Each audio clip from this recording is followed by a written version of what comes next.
ஆண்டவராகிய இயேசு கிறிஸ்துவின் கிருபையும் சமாதானமும் உங்கள் அனைவரோடும் கூட என்றென்றைக்கும் இருப்பதாக. தலைப்பு: நான் உன்னை விட்டு விலகுவதும் இல்லை, உன்னை கைவிடுவதும் இல்லை. மண்ணினால் படைக்கப்பட்ட மனிதன்தான் அதை உணர்ந்து கொண்டு கர்த்தரிடத்தில் கிருபையை பெற்றுக்கொண்டு கர்த்தருக்கு கீழ்ப்படிந்து அவரை அண்டிக் கொண்டு, முக்கியமாக அப்பா நீர்தான் என் கதி என்று அவரை அடைக்கலம் அவரிடத்தில் சேர்ந்து கொண்டு இவ்வுலகத்தின் காரியங்களில் எல்லாவற்றையும் வெற்றி பெற்றுக் கொண்டு போய்விடலாம். நமக்கென்று திறமையோ ஞானமோ மிகப்பெரிய காரியங்களோ இருக்க வேண்டும் என்று இல்லை. கர்த்தரிடத்தில் விசுவாசித்தால் போதும். இந்த சிலந்தி பூச்சி அரண்மனைக்குள் நுழைவது போல கர்த்தரிடத்தில் விசுவாசம் என்னும் ஒரு காரியத்தை வைத்துக் கொண்டு நாம் அப்பாவிடம் நெருங்கி கர்த்தரை விசுவாசித்து அவரை நம்பி அவர் அடைக்கலம் புகுந்து கொண்டால் இவ்வுலகத்தில் எது நடந்தாலும் நடக்கட்டும். உபத்திரவ காலம் வரட்டும், மகா உபத்திரவ காலம் வரட்டும், எது வந்தாலும் வந்துவிட்டு போகட்டும். நம் வாழ்க்கையில் எத்தனை உபத்திரம் வந்தாலும் வரட்டும், வியாதியா எது வந்தாலும் வரட்டும், எது வந்தாலும் நாம் காப்பாற்றப்படும். ஏனென்றால் சிலந்தி பூச்சியை போல நம் வீட்டை நாம் அரண்மனையில் கட்டிவிட வேண்டும். கர்த்தரில் சேர்ந்து விட வேண்டும். அவரோடு ஐக்கியமாய் விட வேண்டும். அவருடைய பாதுகாப்பு வளையத்திற்குள் நாம் வந்து விட்டால் நம்மை யாரும் ஒன்றும் செய்ய முடியாது. இந்த சிலந்தி பூச்சியின் ஞானத்தையும் நாம் கற்றுக்கொண்டு நம் ராஜாதி ராஜாவின் அரண்மனையில் அவருடைய இருதயத்தில் நாம் பிரவேசித்து விட வேண்டும். அவரிடத்தில் அன்பாயிருந்து கீழ்ப்படிய வேண்டும். அவ்வளவுதான். மிக சிறிய காரியம், மிக சுலபமாக செய்யலாம். ஏனென்றால் அன்பு கூறுவதுதானே.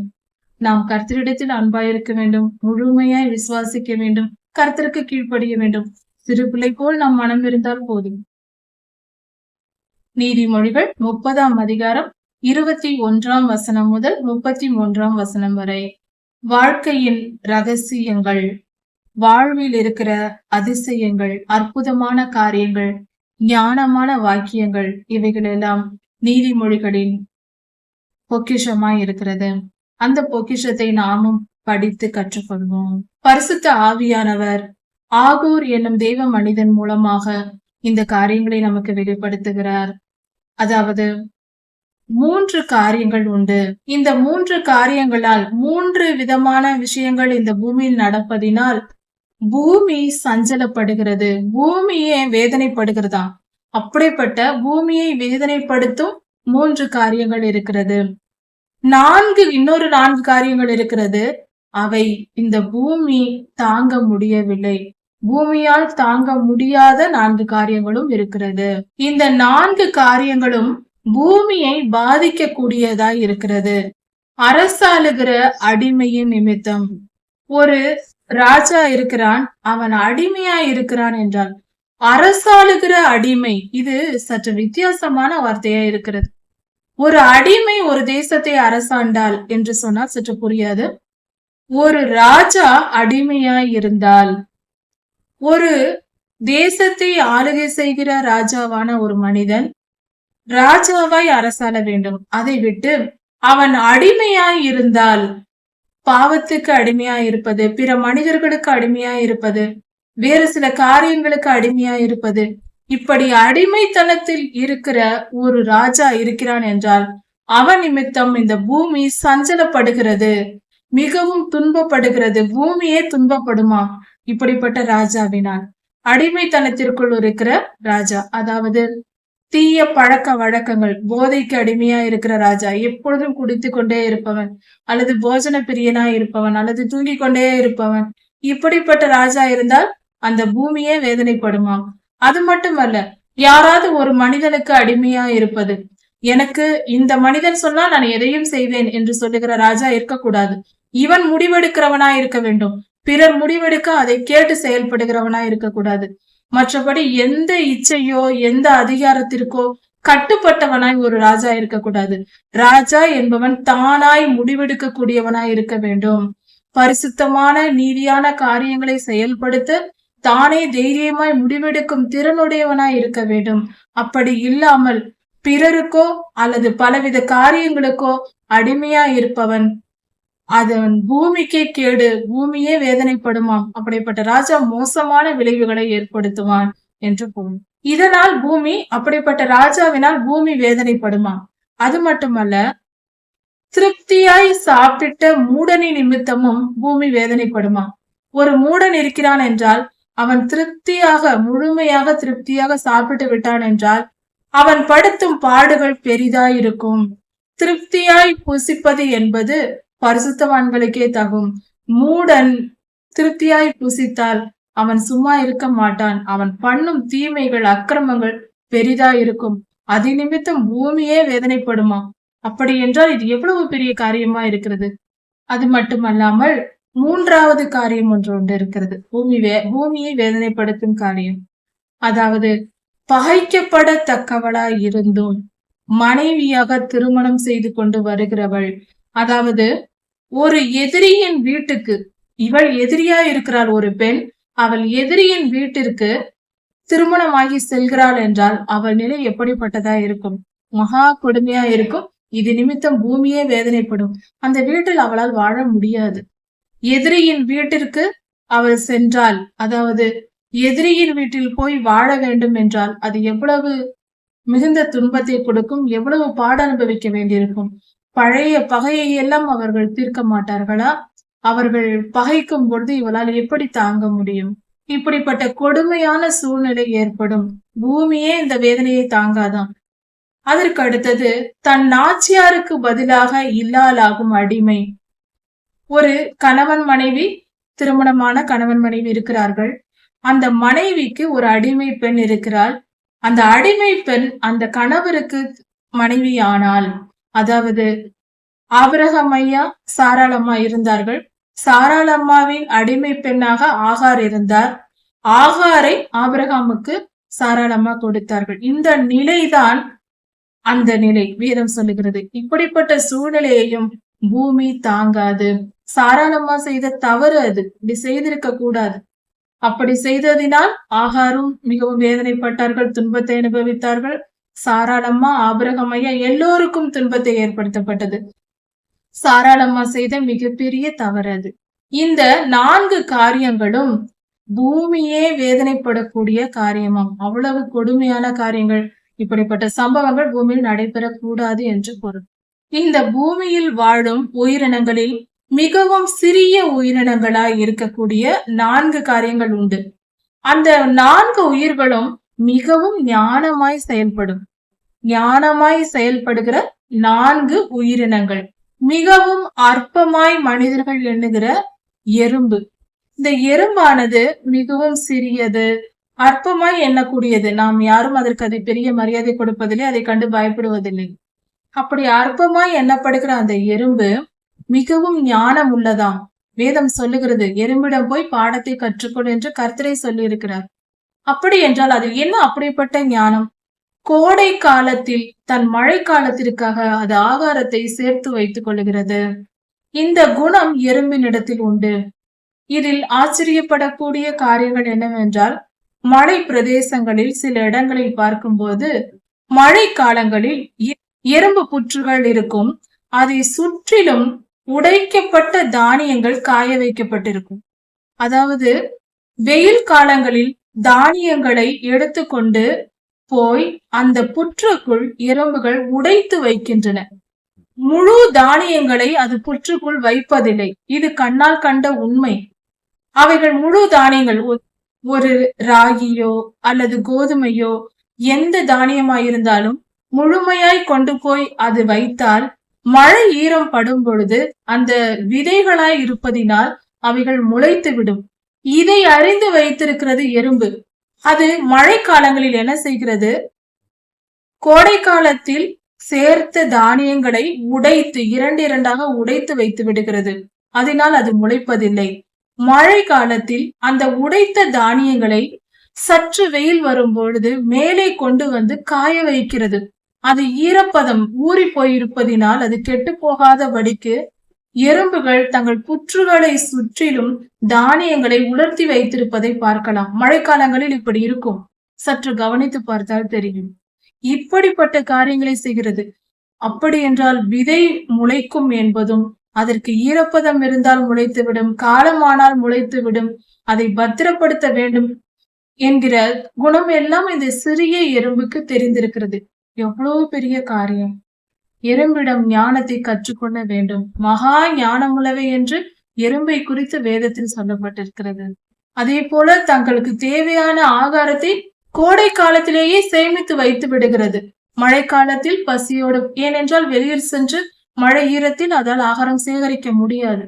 கோடை காலத்திலேயே சேர்த்து வைத்துக் கொண்டு புற்றுக்குள் அடியில் போய் இருந்து கொண்டு மழை நீரில் நினையாமல் தங்களை காத்து கொண்டு மழை காலத்தில் அதை சாப்பிட்டுக் கொள்கிறது. எவ்வளவு அற்புதமான சேமிக்கும் பழக்கம் உடைய எறும்பாய் இருக்கிறது. இரண்டாவது, சத்துவமற்ற ஜந்துவாய் இருந்தும் பலனற்ற மிக சிறிய எளிமையான ஜந்துவாய் இருக்கிறது குழி முசல்கள். சிறிய கொஞ்ச பலமுள்ள குழி முசல்களாய் இருக்கிறது. அதற்கு அதிக பலன் கிடையாது என்றாலும் அது தன் வீட்டை கண்மலையில் கட்டுகிறது. மலை இடுக்குகளில் அது வாழ்கிறது. மலை இருக்கும் இடங்களில் அது தன் வீட்டை கட்டுகிறது. அது மகா ஞானம் உள்ளது. குழி முசல்கள் மலைகளில் பாறைகளில் அது தன் வீட்டை கட்டுகிறது. எவ்வளவு ஞானம் உள்ளது! அதாவது மண்ணில் குழி தோண்டி இருந்தால் அது பாதிப்பு ஏற்படும், மழை காற்று எல்லாவற்றிலும். அதனால் மலைகளில் கற்பாறைகளின் இடுக்குகளில் வீடுகளை ஏற்படுத்தி அங்கு போய் குடியிருக்கிறது, தங்குகிறது. அப்படிப்பட்ட மகா ஞானமுள்ள ஜந்துவாய் குழி முசல்கள் இருக்கிறது. அதற்கு அது தெரிந்திருக்கிறது எவ்வளவு பாதுகாப்பானது, மலைகள் பாறைகள் நமக்கு பாதுகாப்பாய் இருக்கும் என்று. அவ்வளவு ஞானம் உள்ளது குழி முசல்கள்.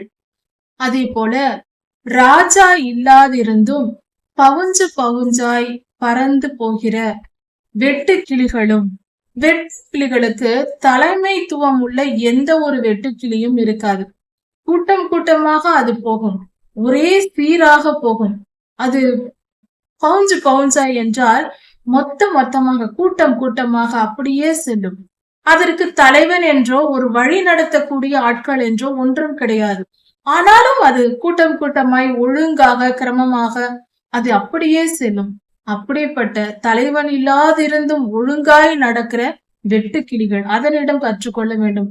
தலைவனே இல்லை என்றாலும் ஒவ்வொரு மனிதனும் என்னை பார்க்க ஆள் இல்லை என்று ஒவ்வொருவரும் ஒவ்வொரு வேலை செய்யக்கூடாது. எந்த சூழ்நிலையிலேயும் நமக்கு கொடுக்கப்பட்ட வேலையை நாம் செய்ய வேண்டும் என்று ஒழுக்கமாய் செய்யக்கூடிய மனிதர்களாய் பலர் ஒரு அலுவலகத்தில் இருந்தால் அவை எல்லாம் சரியாக இருக்கும். அவர்களை வழிநடத்த ஆள் தேவையில்லை. இப்படி ஒவ்வொரு மனிதனும் அந்த குணத்தை கற்றுக்கொள்ள வேண்டும். யார் இருந்தாலும் இல்லாவிட்டாலும் எனக்கு கொடுக்கப்பட்ட வேலையை நான் சரியாக செய்வேன், நான் எங்கு போக வேண்டும் எங்கு வர வேண்டுமோ அதை சரியாக செய்வேன் என்று அந்த வெட்டுக்கிளிகளிடம் பாடத்தை கற்றுக்கொண்டு நாம் ஒழுங்காய் இருக்க வேண்டும். அதாவது எறும்பிடம் சேமிக்கும் பழக்கத்தை நாம் கற்றுக்கொள்ள வேண்டும். தன் காலத்திற்கு தேவையானதை சேமித்து வைக்கும் பழக்கம். குழி மூசல்களிடத்தில் நாம் எந்த இடத்தில் இருக்கிறோம்? கண்மலையில் முயல்கள் இருக்கும் பொழுது அது பாதுகாப்பாய் இருக்கும், இயற்கை காரணிகளுக்கும் மிருகங்களுக்கும் பாதுகாத்து கொள்ள. அதே போல நாமும் நம்முடைய கண்மலையாகிய ஆண்டவராகிய இயேசு கிறிஸ்துவனுக்குள் அவருக்குள் நாம் ஒன்றாக அவருக்குள் அடங்கி அவரிடத்தில் ஜெபித்து வேதம் வாசித்து அவருக்குள் கீழ்ப்படிந்து அவருக்குள் அடங்கி நாம் அவரால் பாதுகாக்கப்பட்டவர்களாக எப்பொழுதும் அவருடைய சித்தத்தை செய்து அவருக்கு கீழ்ப்படுகிறவர்களாய் நாம் இருக்கும்போது நம் வாழ்க்கையில் நமக்கு முழு பாதுகாப்பு கிடைக்கும். இப்படி குழி முசல்களிடத்தில் இந்த பாடத்தை கற்றுக்கொள்ள வேண்டும். அதற்கு அடுத்ததாக வெட்டுக்கிளிகள் தலைவன் இல்லாவிட்டாலும் தங்கள் வாழ்க்கையில் தாங்கள் செய்ய வேண்டிய காரியத்தை சரியாக ஒழுங்காக செய்வது போல நம்மை யார் பார்த்தாலும் பார்க்காவிட்டாலும் நம்மை யாரும் பார்க்கவில்லை என்று தவறாக பாவம் செய்யக்கூடாது. எப்பொழுதும் பரலோகத்திலிருந்து நாம் கவனிக்கப்படுகிறோம். கர்த்தர் நம்மை பார்த்து கொண்டிருக்கிறார். நமக்கு தலைவர் இல்லை, நம்மை கேட்க ஆள் இல்லை என்று நினைத்து கொண்டு நாம தவறான காரியங்களில் பாவ செயல்களை செய்யக்கூடாது. எந்தவித குற்றம் செய்யக்கூடாது. வாயின் வார்த்தைகளில் நம்மை யாரும் கவனிக்கவில்லை, நாம் எதை வேண்டுமென்றாலும் சொல்லலாம் என்று சொல்லிக் கொண்டு போகக்கூடாது. எங்கு வேண்டுமானாலும் போகலாம், நம்மை பார்க்க ஆளில்லை என்று நினைத்து கொண்டு பாவம் செய்யவே கூடாது. வெட்டுக்கிளிகளிடம் ஒழுங்கை கற்றுக்கொள்ள வேண்டும். பாவம் செய்யாமல் நம்மை வழிநடத்த எப்பொழுதும் ஒரு ஆள் வேண்டும் என்ற நிலை இல்லாமல் நாம நீதியாக நியாயமாக ஒழுக்கமாக கர்த்தருக்கு கீழ்ப்படிந்து நடக்க வேண்டும். நம்மை யார் பார்த்தாலும் சரி, பார்க்காவிட்டாலும், நம்மை வழி நடத்தினாலும் வழி நடத்தாவிட்டாலும் நாம் பரிசுத்தமாய் நடக்க வேண்டும். தனித்திருந்தும் பரிசுத்தமாய் வாழ வேண்டும். நீதியின் பாதையில் நடக்க வேண்டும். வழி நடத்துவார் இல்லாவிட்டாலும். அதுதான் முக்கியம். இந்த பண்பை வெட்டுக்கிளிகளிடம் கற்றுக்கொள்ள வேண்டும். நான்காவதாக, ஞானமான ஜந்துக்கள் 4, அவைகளில் 3ஐ பார்த்து விட்டோம். 4வது ஒரு ஜந்து உண்டு, அது சிலந்தி பூச்சி. இந்த உயிரினமானது தங்கள் கால்களால் வலையை பின்னுகிறது. அது ராஜ அரண்மனைகளில் இருக்கிறது. அது மிக சிறியது, சின்ன பூச்சி. அது தன் கால்களால் வலையை பின்னிக்கொண்டு ராஜ அரண்மனையிலேயே குடியிருக்குமா. அரண்மனைக்குள் உள்ளே நுழைய ஒரு மனிதனால் முடியாது. ஆனால் இந்த சின்ன சிலந்தி பூச்சி நுழைந்து வீடு கட்டி குடியே இருக்கும். அது எவ்வளவு திறமை வாய்ந்ததா இருக்கிறது. அதன் குணம், அதனுடைய வல்லமை எப்படிப்பட்டதா இருக்கிறது. இதே போலதான் நம்முடைய ராஜாதி ராஜாவின் அரண்மனையில் அண்டிக் கொள்ள வேண்டும். கர்த்தரை அண்டிக் கொள்ள கற்றுக்கொள்ள வேண்டும். நாம் சிறியவர்கள் தான், நாம் ஒன்றுமில்லாதவர்கள் தான், சாதாரண மண்ணினால் படைக்கப்பட்ட மனிதன் தான். அதை உணர்ந்து கொண்டு கர்த்தரிடத்தில் கிருபையை பெற்றுக்கொண்டு கர்த்தருக்கு கீழ்ப்படிந்து அவரை அண்டிக் கொண்டு, முக்கியமாக அப்பா நீர்தான் என் கதி என்று அவரை அடைக்கலம் அவரிடத்தில் சேர்ந்து கொண்டு இவ்வுலகத்தின் காரியங்களில் எல்லாவற்றையும் வெற்றி பெற்றுக் கொண்டு போய்விடலாம். நமக்கென்று திறமையோ ஞானமோ மிகப்பெரிய காரியங்களோ இருக்க வேண்டும் என்று இல்லை. கர்த்தரிடத்தில் விசுவாசித்தால் போதும். இந்த சிலந்தி பூச்சி அரண்மனைக்குள் நுழைவது போல கர்த்தரிடத்தில் விசுவாசம் என்னும் ஒரு காரியத்தை வைத்துக் கொண்டு நாம அப்பாவிடம் நெருங்கி கர்த்தரை விசுவாசித்து அவரை நம்பி அவர் அடைக்கலம் புகுந்து கொண்டார். இவ்வுலகத்தில் எது நடந்தாலும் நடக்கட்டும். உபத்திரவ காலம் வரட்டும், மகா உபத்திரவ காலம் வரட்டும், எது வந்தாலும் வந்துவிட்டு போகட்டும். நம் வாழ்க்கையில் எத்தனை உபத்திரம் வந்தாலும் வரட்டும், வியாதியா எது வந்தாலும் வரட்டும், எது வந்தாலும் நாம் காப்பாற்றப்படும். ஏனென்றால் சிலந்தி பூச்சியை போல நம் வீட்டை நாம் அரண்மனையில் கட்டிவிட வேண்டும். கர்த்தரில் சேர்ந்து விட வேண்டும். அவரோடு ஐக்கியமாய் விட வேண்டும். அவருடைய பாதுகாப்பு வளையத்திற்குள் நாம் வந்து விட்டால் நம்மை யாரும் ஒன்றும் செய்ய முடியாது. இந்த சிலந்தி பூச்சியின் ஞானத்தையும் நாம் கற்றுக்கொண்டு நம் ராஜாதி ராஜாவின் அரண்மனையில் அவருடைய இருதயத்தில் நாம் பிரவேசித்து விட வேண்டும். அவரிடத்தில் அன்பாயிருந்து கீழ்ப்படிய வேண்டும். அவ்வளவுதான். மிக சிறிய காரியம், மிக சுலபமாக செய்யலாம். ஏனென்றால் அன்பு கூறுவது தானே. நாம் கர்த்தரிடத்தில் அன்பாயிருக்க வேண்டும், முழுமையாய் விசுவாசிக்க வேண்டும், கர்த்தருக்கு கீழ்ப்படிய வேண்டும்.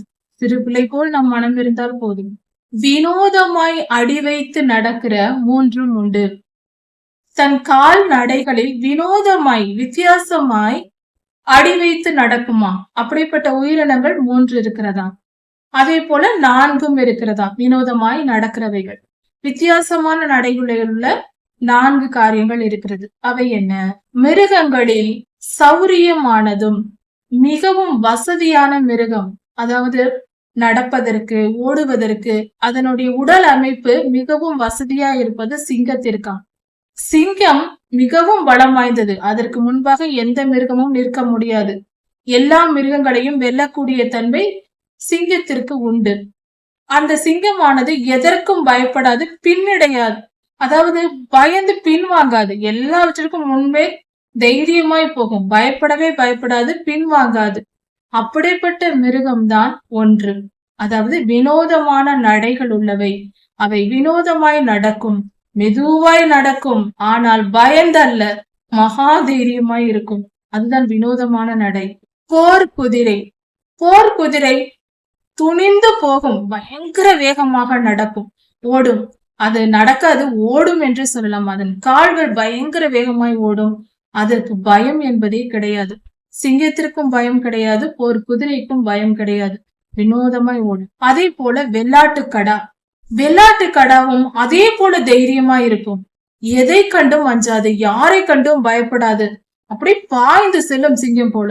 அந்த குணம் வெள்ளாட்டு கடாவுக்கும் உண்டு. பயங்கரமான முரட்டாட்டம் உடையதா இருக்கும். முரட்டுத்தனமாய் போகும். பயம் என்பதே துளியும் கிடையாது. ஒருவராலும் எதிர்க்க முடியாத ராஜா. ஒரு தேசத்தில் ஒரு ராஜா இருக்கிறான். அந்த ராஜாவை யாராலும் வீழ்த்த முடியாது என்ற நிலையில் இருந்தால் அந்த ராஜாவும் அப்படிதான். அதாவது பயம் இல்லாத காரியங்கள் இந்த 4. சிங்கம் பயம் அறியாது, எதை கண்டும் அஞ்சாது. போர் குதிரை அதுவும் எதை கண்டும் அஞ்சாது, நேராக போகும், பயங்கரமாக வேகமாக போகும். சண்டை, எத்தனை சண்டைகள் நடந்தாலும் இது நிமிர்ந்து நிற்கும், பயப்படவே பயப்படாது போர் குதிரை. அதே போல வெள்ளாட்டு கடா அதுவும் அப்படிதான். கொஞ்சம் கூட பயம் இருக்காது. யாரை கண்டாலும் முட்டை வரும், எதிர்க்கும், பயங்கரமா இருக்கும் வெள்ளாட்டுக்கடா. அதே போல ராஜா, யாராலும் எதிர்க்க முடியாத ராஜாவும் இந்த 4 காரியங்களும் பயம் அறியாது, எல்லாம் பயங்கர தைரியமா இருக்கும். சரி, இந்த குணங்களை நாம் ஏன் கற்றுக்கொள்ள வேண்டும்? பயம் என்பது பாவம். கர்த்தருக்கு பயப்படுகிற பயம் மட்டுமே பரிசுத்தமானது. உலகத்தில் வேறு எந்த காரியத்திற்கும் பயப்படக்கூடாது. பயத்தின் ஆவி என்ற ஒரு ஆவி உண்டு. அதாவது பொல்லாத ஆவியின் குணம் பயம். பயந்து ஒரு மனிதன் பயப்படுகிறவனாய் இருந்தால் பயத்தின் ஆவி அவனுக்குள் நுழைந்து அவனை நோயாளி ஆக்கி அவனை கொன்று போடும். கடைசியில் எந்த சூழ்நிலையிலேயும் எந்த நேரத்திலும் பயப்படக்கூடாது. மனிதனுக்கு பயப்படுகிற பயம், அதாவது இதை போபியா என்று மருத்துவ உலகத்தில் சொல்வார்கள். பயம் என்றால் போபியா என்று. இது 150 விதமான பயங்கள் இருக்கிறதாம். 150 விதமான காரியங்களுக்கு மனிதர்கள் பயப்படுகிறார்களாம். அதாவது வியாதியை கண்டு பயம், பண பற்றாக்குறை வந்து விடுமோ என்று பயம், எதிர்காலத்தை பற்றின பயம், மனிதர்களை பற்றின பயம், அதே போல நிறங்களை கண்டால் பயம். இப்படி பலவிதமான பயங்கள் இருக்கிறது. தண்ணீரை கண்டால் பயம். இது எல்லாமே பொல்லாத ஆவியின் செயல்பாடு. பயம் என்பது ஒரு நோய் கிடையாது. அது ஒருவித பொல்லாத ஆவியின் ஆளுகை. ஒரு ஆவி ஒரு மனுஷனுக்குள், பயத்தின் ஆவி ஒருவனுக்குள் நுழைந்தால் இப்படியெல்லாம் பாடுபடுத்தும். ஜெபித்தால் விடுதலை பெற்றுக் கொள்ளலாம். எல்லாவற்றையும் தூக்கி எறிந்து சமாதானமாய் வாழலாம். கடைசி காலத்தில் அந்தி கிறிஸ்துவால் பயன்படுத்தப்பட போகிற ஒரு குணம் பயம். அவன் எல்லோரையும் மிரட்டி பயமுறுத்தி தன் வலையில் விழ வைக்க பார்ப்பான். கர்த்தருடைய பிள்ளைகள் இப்பொழுதே பயத்தை விட்டு விலக வேண்டும். எந்தவித பயத்தையும் மனதில் வைத்துக் கொள்ளக்கூடாது. தூக்கி எறிய வேண்டும். தைரியமா இருக்க வேண்டும். இந்த வேதத்தில் இந்த வசனங்களில் சொல்லப்பட்டிருக்கிறது போல சிங்கத்தை போல தைரியமா இருக்க வேண்டும். போர் குதிரையை போல, வெள்ளாட்டு கடாவை போல, ஒருவரையும் எதிர்க்க முடியாத ஒரு ராஜாவை போல தைரியசாலியா இருக்க வேண்டும். எதற்கும் பயப்படக்கூடாது. துணிச்சலா நிற்க வேண்டும். அப்படி இருந்தால்தான் எது வந்தாலும் வரட்டும், வாழ்வோ சாவோ ஆனதை பார்க்கலாம் என்று தைரியமா இருந்தால் மட்டுமே அந்தி கிறிஸ்துவிடம் போராடி நாம் ஜெயிக்க முடியும். கர்த்தருடைய ராஜ்யத்தில் சேர முடியும். இல்லாவிட்டால் அக்னி கடலில் தான் போய் சேர வேண்டும். வெளிப்படுத்தல் கொடுக்கப்பட்டிருக்கிறது. பயப்படுகிறவர்கள் அக்னி கடலில் பிரவேசிப்பார்கள். அவர்கள் கர்த்தருடைய ராஜ்யத்தில் பிரவேசிக்க முடியாது. முதல் தகுதி, பரலோகத்திற்கு போக முடியாத முதல் தகுதியின்மை எது என்றால் பயம்தான். பயப்படுகிறவன் போகவே முடியாது. முதல் தகுதியாக கத்தை மேற்கொள்ள வேண்டும். தைரியசாலிகளாய் இருந்தால்தான் பரலோகத்திற்கு போக முடியும். பயந்தாங்கொழிகளுக்கு அங்கு வேலை இல்லை என்று கர்த்தர் சொல்கிறார். கர்த்தருக்கு ஒருவருக்கே பயந்து அவருக்கு கீழ்ப்படிந்து இருக்க வேண்டும். மற்றவர்களுக்கு நாம் பயந்தால் அவர்கள்தான் நம்மை ஆளுவார்கள். மற்ற காரியங்கள் தான் நம்மை ஆளுகை செய்யும். நமக்கு ராஜா கர்த்தர் ஒருவரே. அவருக்கு மட்டுமே பயப்பட வேண்டும். நாம் யாருக்கு பயப்படுகிறோமோ அவர்தான் நமக்கு ராஜா. நாம் கர்த்தருக்கு பயப்பட வேண்டும். அவர்த்தரையே நம் ராஜாவை ஏற்றுக்கொள்ள வேண்டும். அதனால் அவர் ஒருவருக்கே பயந்து ஆராதனை செய்ய வேண்டும். அதை புரிந்து கொள்வோம். இப்படிப்பட்ட காரியங்களை நாம் நன்கு கற்றுக்கொள்வோம்.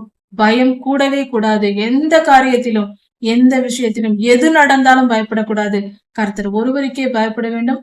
அவருக்கு கீழ்ப்படிந்து பரிசுத்தமாய் வாழ வேண்டும்.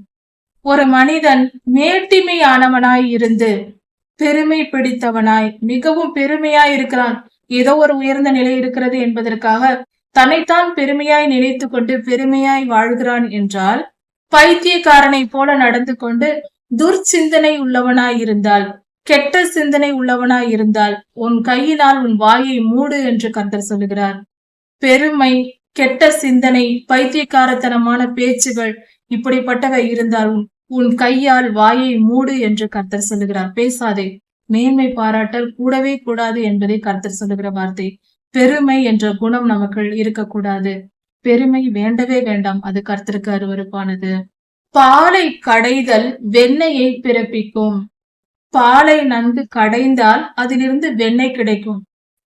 அப்படி எடுக்கப்பட்ட வெண்ணெய், அதாவது பாலிலிருந்து வெண்ணெய் எடுக்கலாம். பாலை தயிராக்கி அதன் பின்பு வெண்ணெய் எடுக்கலாம்.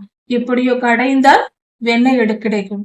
பாலை கடையும் போது அதிலிருந்து நமக்கு வெண்ணெய் கிடைக்கிறது. வெண்ணெய் எடுக்கலாம். அதே போல மூக்கை பிசைதல் ரத்தத்தை உண்டு பண்ணும். மூக்கை கசக்கினால் பிசைந்தால் ரத்தம் வந்துவிடும். அதிகமாய் நாம் நசுக்க கூடாது. அப்படி செய்தால் மூக்கின் முதல் முன்பகுதியில் இருக்கிற இடம் உடைந்து ரத்தம் வந்துவிடும். அதனால் இது இரண்டும் எப்படி நடக்குமோ அது போல கோபத்தை கிண்டி விடுதல் சண்டையை பிறப்பிக்கும். பிறரை கோபமூட்டினால் அது சண்டையில் போய் முடியும். எப்பொழுதும் கோபப்படுகிறவர்கள் இருந்தால் கூட அந்த கோபத்தை தணிக்க முயற்சிக்க வேண்டும். கோபத்தை தூண்டிவிடக் கூடாது. அமைதியா இருக்கிறவர்களை கோபமூட்டும்படி பேசக்கூடாது. அப்படி பேசினால் சண்டை வரும். அதனால் கோபம் மூட்டுதல் என்பது தவறான செயல். அப்படி செய்யக்கூடாது என்று கர்த்தர் நமக்கு ஆலோசனை தருகிறார். இப்படிப்பட்ட காரியங்களை நன்கு கற்றுக்கொள்வோம். அதாவது ஒரு சண்டை நடக்கிறது என்றால், ஒரு குடும்பத்தில் ஒரு இடத்தில் சண்டை நடக்கிறது என்றால் அதற்கு காரணம் கோபமூட்டுதலே. கோபமூட்டினால் சண்டை பிறக்கும்.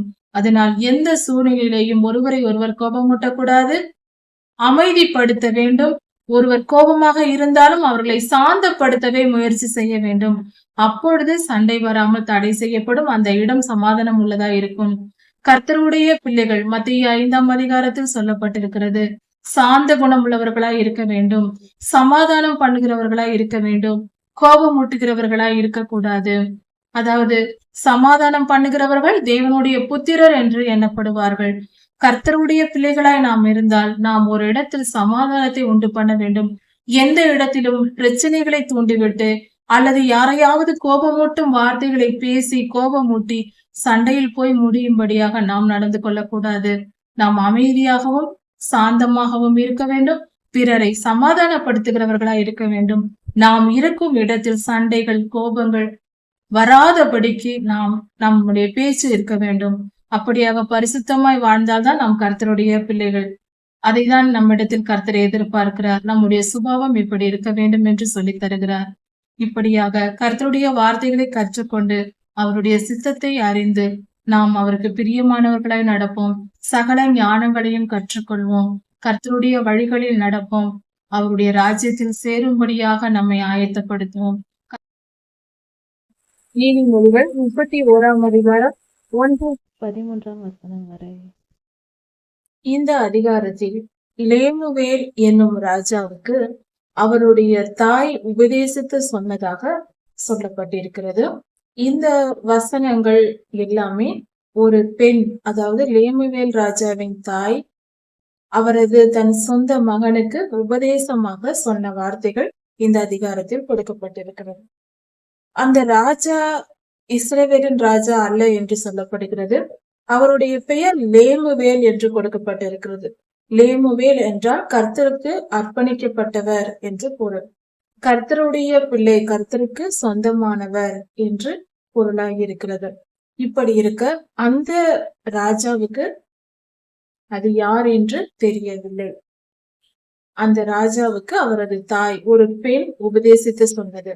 இந்த அதிகாரத்தில் அதிகமாக பெண்கள் எப்படி நடந்து கொள்ள வேண்டும், ஒரு குணசாலியான பெண் எப்படி இருக்க வேண்டும் என்பதை குறித்து மிக விளக்கமாக, மிக துல்லியமாக, ஆழமாக போதிக்கப்பட்டிருக்கிறது இந்த ஒரே அதிகாரத்தில். அதை குறித்து நாம் சற்று தியானித்துக்கலாம். முதலில் அந்த தாய் தன் மகனாகிய ராஜாவுக்கு புத்தி சொல்லுகிறார். சில ஞானமான காரியங்களை சொல்லிவிட்டு அதன் பின்பு பெண்களை பற்றி சொல்லுகிறார். முதலில் தன் மகனுக்கு அவர் சொல்லும் உபதேசம் என்னவென்றால், என் கர்ப்பத்தின் மகனே, என் பொருத்தனைகளின் புத்திரனே என்று சொல்லுகிறார். பொருத்தனைகளின் புத்திரன் என்றால் கர்த்தர் சொன்ன, அதாவது கர்த்தரிடத்தில் பொருத்தனை செய்து அதன் மூலம் அதன் பின்பு பெற்ற மகனாக, வரம் வாங்கிய மகனாக அவர் நினைக்கிறார் தன் மகனை. லேமுவேல் ராஜாவை அவர் அப்படி நினைக்கிறார். ஆனால் இந்த லேமுவேல் ராஜா இஸ்ரவேலின் ராஜா அல்ல, வேறு எந்த தேசத்தின் ராஜா. அது ஏன் அவருடைய தாய் சொல்லுகிறார் என்ற விளக்கங்கள், வேதாகம விளக்கங்கள் நமக்கு கொடுக்கப்படவில்லை. என் மகனாகிய ராஜாவே, நீ உன் வெலனை ஸ்திரீகளுக்கு கொடாதே, ராஜாக்களை கெடுக்கும் வழிகளுக்கு உன் வழிகளை கொடுக்காதே என்று அந்த தாய் தன் மகனுக்கு சொல்லுகிறார். ராஜாக்கள் இன்பமாய் இருக்க வேண்டும் என்று இச்சையான காரியங்களுக்கு பலவிதமான, அதாவது பலவிதமான இச்சைகள் இருக்கிறது. கண்களின் இச்சை, மாம்சத்தின் இச்சை, ஜீவனத்தின் பெருமை, இப்படிப்பட்ட காரியங்களினால் வருகிற இச்சைகளுக்கு, இதன் மூலம் வருகிற இச்சைகளுக்கு இடம் கொடுக்காதே. அப்படி செய்தால் உன் ஆயுளை நீ இழந்து போவாய், உன் மேன்மையை நீ இழந்து போவாய் என்று ஒரு தாய் தன் மகனுக்கு உபதேசித்து சொல்லுகிறார். அவர் அனுபவத்தினால் மிகுந்த அனுபவம் உள்ளவராய் அவர் இப்படியாக சொல்லுகிறார். திராட்சரசம் குடிப்பது ராஜாக்களுக்கு தகுதியல்ல. அதாவது ஒரு ராஜா என்பவர் எப்படி இருக்க வேண்டும், ஒரு தேசத்தை ஆளுகை செய்ய வேண்டிய ஒரு மனிதன் எப்படியெல்லாம் வாழ வேண்டும் என்பதை குறித்து சொல்லப்பட்டிருக்கிறது.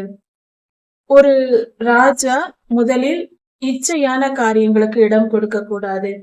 பெண்கள் விஷயத்தில் இச்சையாக நடந்து கொள்ளக்கூடாது. அப்படிப்பட்ட குணம் இருக்கக்கூடாது. ஒழுக்கம் உள்ளவராய் இருக்க வேண்டும் ஒரு ராஜா.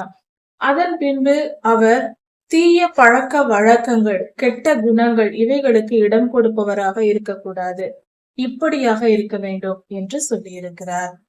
திராட்சரசம் குடிப்பது ராஜாக்களுக்கு தகுதி அல்ல, லேம்வேலே ராஜாக்களுக்கு தகுதி அல்ல என்று கர்த்தர் சொல்லியிருக்கிறார். அதாவது ராஜாக்கள் திராட்சரசம் குடிக்க கூடாது. போதை வஸ்துகள், திராட்சரசம் என்றால் ஒயின் மற்ற போதைப் பொருட்களை எடுத்துக்கொள்ளக் கூடாது என்று அவர் தாய் உபதேசிக்கிறார்.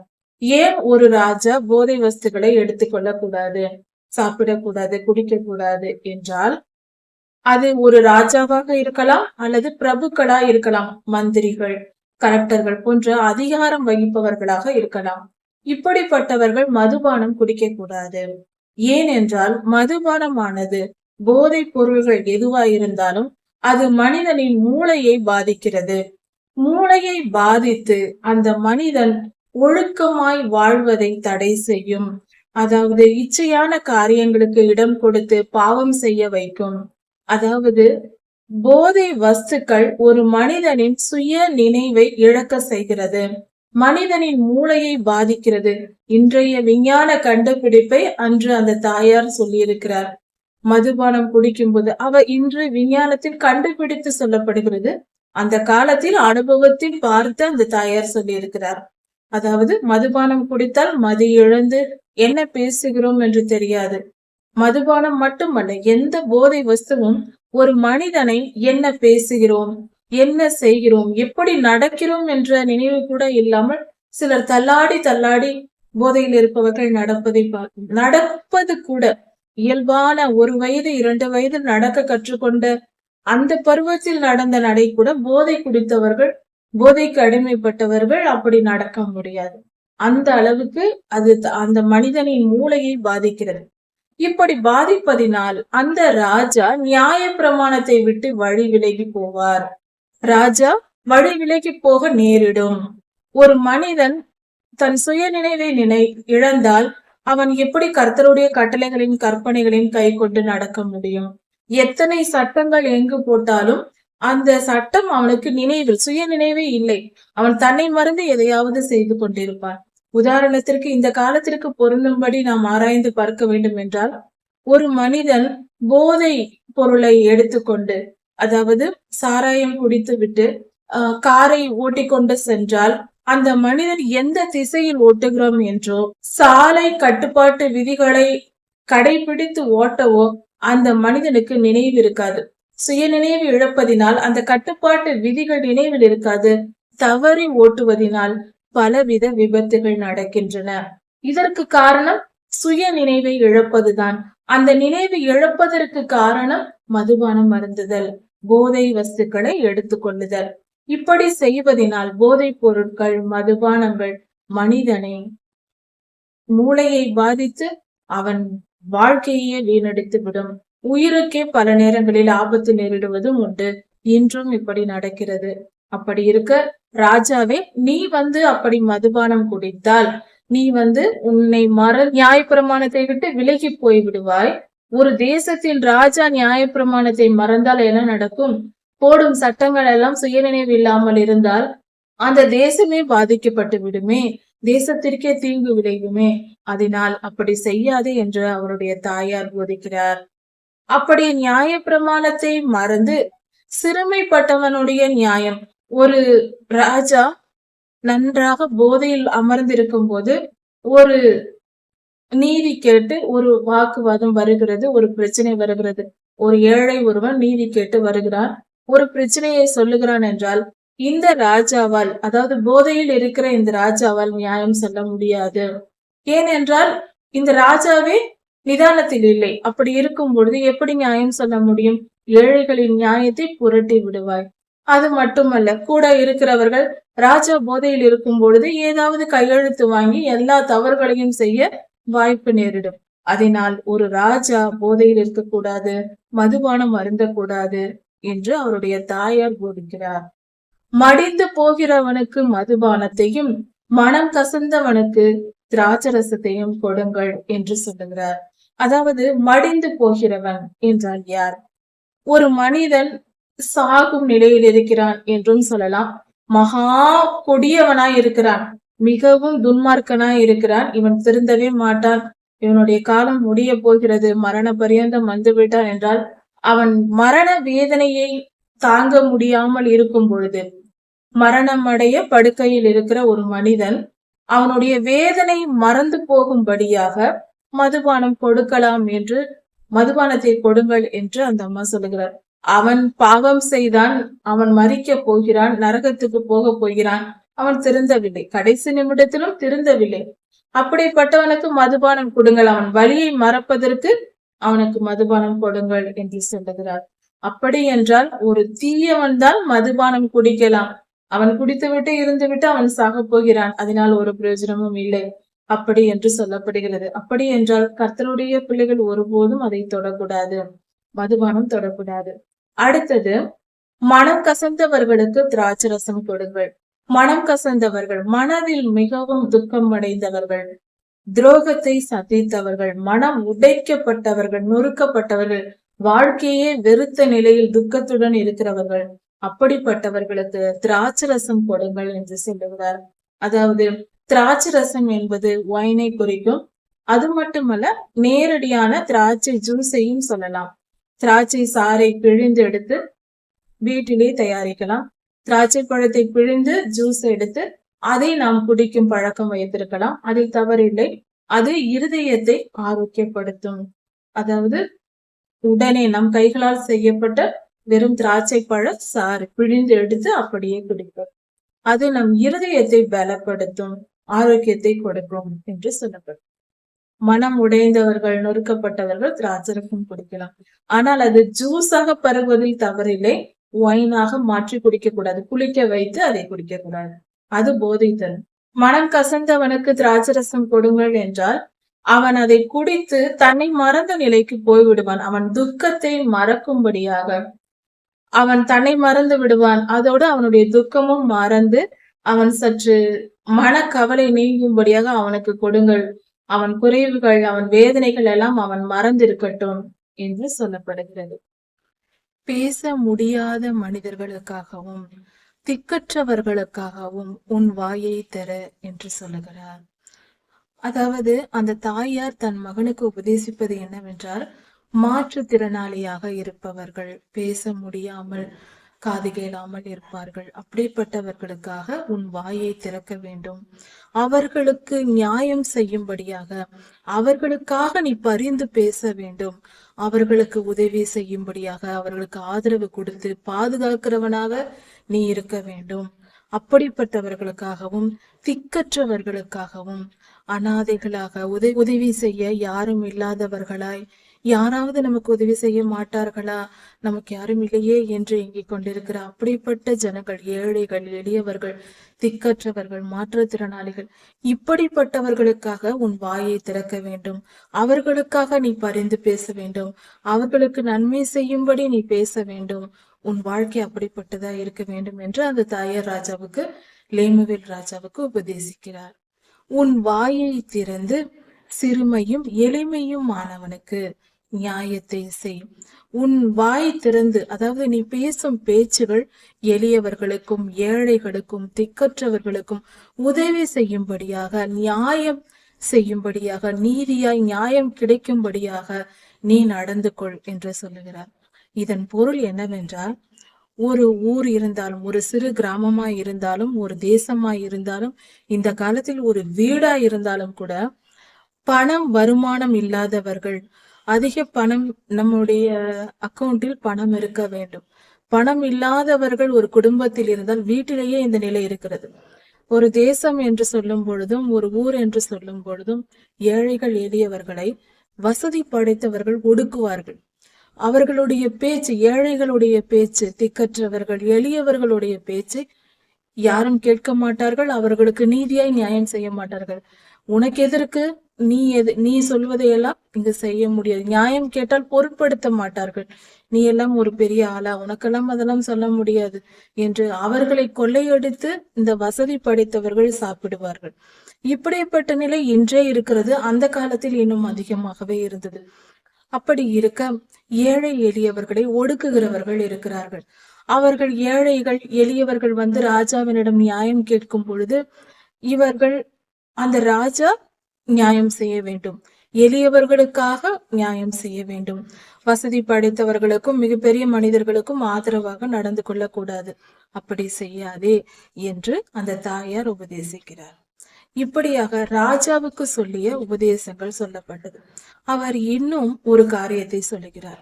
பெண்களை குறித்து, பெண்கள் என்றால் யார், அவர்கள் எப்படிப்பட்டவர்களாய் இருக்க வேண்டும், ஒரு குணசாலியான பெண் என்றால் எப்படி இருக்க வேண்டும் என்ற வரையறையை ஒரு குணசாலியான பெண்ணாக, ஒரு தாயாக அவரே சொல்லுகிறார். ஒரு தாய் ஒரு பெண்ணை குறித்து சொல்லுகிறது. குணசாலியான பெண் எப்படி இருக்க வேண்டும் என்று சொல்லுகிறார். அதை குறித்து சற்று விளக்கமாக பார்க்கலாம். குணசாலியான ஸ்திரீ எப்படிப்பட்டவர், குணசாலி என்றால் என்ன? அந்த பெண் முத்துக்களை விட விலை உயர்ந்தவள், விலை மதிப்புள்ளவள். அதாவது சாதாரணமாக அந்த பெண்ணை பெண் என்று நினைக்க வேண்டாம். அவள் முத்துக்களை விட விலை உயர்ந்தவள், விலை மதிப்பற்றவள் என்று சொல்லப்பட்டிருக்கிறது. அதாவது ஒரு குணசாலி, ஒரு பெண்ணிடத்தில் அவர்கள் சொல்லுகிற முதல் தகுதி, குணசாலி என்றால் ஒழுக்கம். ஒழுக்கமான ஒரு பெண் விலை மதிப்பற்றவள். ஒரு பெண்ணின் முதல் தகுதி, ஒரு நல்ல பெண் என்றால் அந்த பெண்ணின் முதல் தகுதி ஒழுக்கம், கற்பு நிறைந்த வாழ்க்கைதான். ஒரு பெண் என்றால் அவளுக்கென்று கர்த்தர் கொடுக்கிற ஒரு மிகப்பெரிய நல்ல பெயர் என்னவென்றால் குணசாலியான ஸ்திரீ. முத்துக்களை பார்க்கிலும் விலை உயர்ந்தவள். ஒரு முத்து இருக்கிறது என்றால் அதற்கு நாம் எவ்வளவு மதிப்பு கொடுப்போம். அதை தரையில் வீசி எறிய மாட்டோம். அதை எடுத்து பத்திரமாக நகைகளுடன் அந்த தனியாக பெட்டி வைத்து அதில் எடுத்து வைப்போம். அது போல பத்திரப்படுத்தி வைக்க வேண்டியவள் ஒரு குணசாலியான பெண். ஒரு நல்ல பெண் குணசாலியான பெண்ணை தெரிந்தெடுத்து பத்திரப்படுத்தி கொள்ள வேண்டும் என்பதே இதன் பொருளா இருக்கிறது. அடுத்ததாக அந்த குணசாலியான பெண் எப்படிப்பட்ட குணாதிசயங்கள் உடையவளா இருப்பாள்? அவளுடைய, அதாவது திருமணமான ஒரு பெண்ணை குறித்து சொல்லப்பட்டிருக்கிறது. குணசாலியான பெண்ணின் கணவன் அவளை நம்புவான். ஒரு பெண் நல்ல பெண்ணாக இருக்கும் பொழுது அந்த அவளுடைய புருஷன் அவளை நம்புவான் என்று சொல்லப்பட்டிருக்கிறது. குணசாலி அந்த கணவன் நம்புவான், நம்பிக்கைக்குரியவளாக, கணவனின் நம்பிக்கைக்குரியவளாக அந்த பெண் இருப்பாள். அவன் சம்பத்து குறையாது. அந்த பெண் கற்புள்ள ஸ்திரீயாய் இருப்பாள், ஒழுக்கமானவளாய் இருப்பாள்.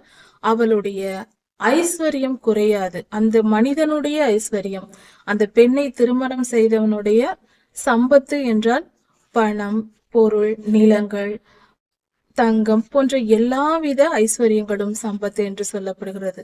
பிள்ளைகள், வேலைக்காரர்கள், ஆடு மாடுகள் எல்லாம் சேர்ந்து, நற்பெயர் எல்லாம் சேர்ந்தது சம்பத்து. அப்படி எல்லாவற்றினாலும் நிறைய பெற்றிருப்பான் அந்த மனிதன். ஒரு குணசாலியான பெண்ணை திருமணம் செய்திருந்தால் அந்த குடும்பம் இப்படியாய் ஆசீர்வதிக்கப்பட்டிருக்கும். கற்புள்ள ஒரு பெண்ணினால் அந்த குடும்பம் ஆசீர்வதிக்கப்பட்டிருக்கும். ஏனென்றால் அந்த பெண் ஆசீர்வதிக்கப்பட்டிருப்பார். ஒழுக்கமான பெண்ணை கர்த்தர் ஆசீர்வதிப்பார். அதே நிமித்தம் அந்த குடும்பமே ஆசீர்வதிக்கப்பட்டிருக்கும் என்று பொருள். அவள் உயிரோடு இருக்கும் நாளெல்லாம் அவள் தன் புருஷனுக்கு நன்மையையே செய்கிறாள், ஒருபோதும் தீமை செய்ய மாட்டாள். ஒரு குணசாலியான பெண் என்பவள் நன்மை செய்கிறவளாக தன் புருஷனுக்கு எந்த நேரத்திலும் வாழ்நாள் முழுவதும் நன்மையை மட்டுமே செய்வாள், தீமை செய்ய மாட்டாள். அப்படியாக அந்த பெண் வாழ்வாள் என்று சொல்லப்பட்டிருக்கிறது. ஆடுகளின் முடியையும், அதாவது செம்மறி ஆடுகள் வளர்ப்பார்கள். அந்த ஆட்டின் மேல் முடி இருக்கும், அதிகமான முடிகள் இருக்கும்.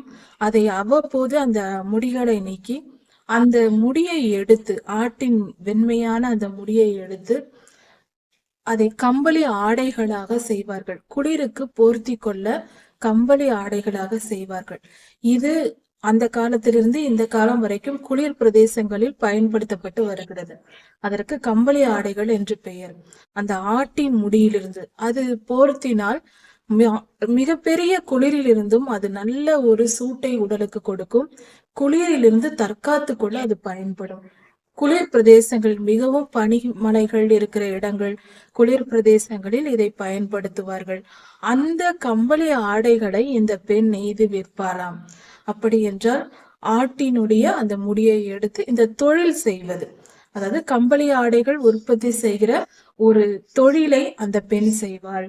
அப்படி என்றால் நீண்ட உழைப்பு, தன் குடும்பத்திற்காக கடினமாய் உற்சாகமாய் உழைக்கிற பெண்ணாய் இருப்பாள். அதாவது சோம்பேறித்தனமாக தன் வீட்டு வேலைகளை செய்யாமல் இருந்து பிறரை சார்ந்திருப்பது அல்லது சோம்பலாக இருப்பது, தன் வீட்டாரை கவனிக்காமல் இருப்பது, இப்படி இல்லாமல் அவள் சுறுசுறுப்புள்ளவளாய் உற்சாகம் உள்ளவளாய் தன் வீட்டின் காரியங்களை எல்லாவற்றிலும் ஒழுங்காக கிரமமாக செய்து தன் குடும்பத்திற்கு வருமானம் ஈட்டும்படியாக தொழில்களையும் செய்வாளாம். அப்படிப்பட்ட கடின உழைப்பாளியாய் இருப்பாள். அவளே குணசாலியான ஸ்திரீ. ஒரு குடும்ப பெண் இப்படிதான் இருக்க வேண்டும். தன் குடும்பத்திற்காக உழைக்க வேண்டும், நன்றாக சுறுசுறுப்புள்ளவளாய் இருக்க வேண்டும். ஒரு பெண் இப்படி இருந்தால்தான் அந்த வீடு நன்றாக அந்த குடும்பத்தார் இருப்பார்கள்.